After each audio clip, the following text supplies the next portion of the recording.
one of the things that I've kind of seen as a bit of a ratio split over time is no matter what we are, no matter who we are, no matter how kind we are, we're never going to be able to make everyone like us as much as please do, as much as we give and serve and be the best version of ourselves we can possibly be.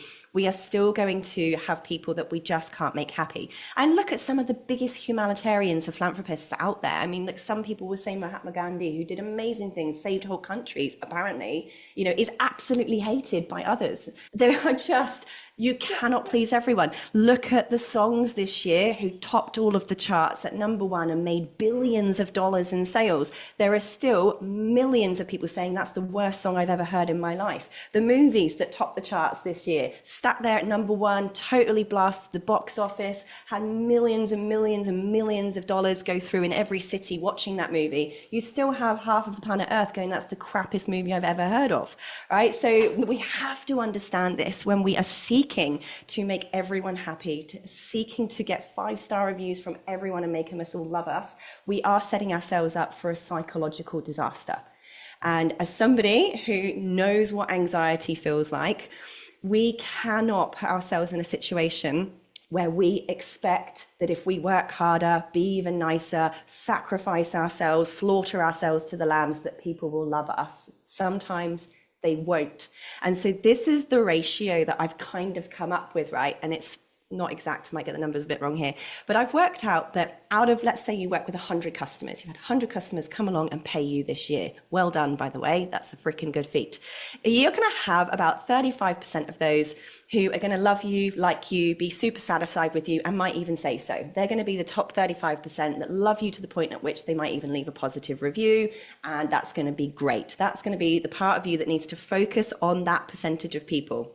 You're then going to have a fairly large percent of about 55 who are just satisfied with the service. They got what they expected and they don't think, feel or say anything either way because that's what they expected. Like every time you go to the supermarket, do you think about leaving a review or telling your friend about your trip because you got some eggs? Of course not. You just went and got some eggs. The majority of your people and your customers are just going to be, you know, the non-remarking, great, I got my service, the end. Then you're going to have approximately 9% who are going to be a little bit challenging, all right? So they're going to be the people that are maybe a bit harder work, they need more of your time, they need more support, they take more time to understand, they just need a little bit more of your time, okay? So when I say harder work, I don't mean bad or nasty, but these are the people that are going to be in that challenging bucket and are going to really make you work for your money. And then out of those 100 people, there's going to be one who is going to be, can I just word it this way, absolutely unhinged, that usually has left a trail of destruction behind them everywhere they've been. And it's not just you.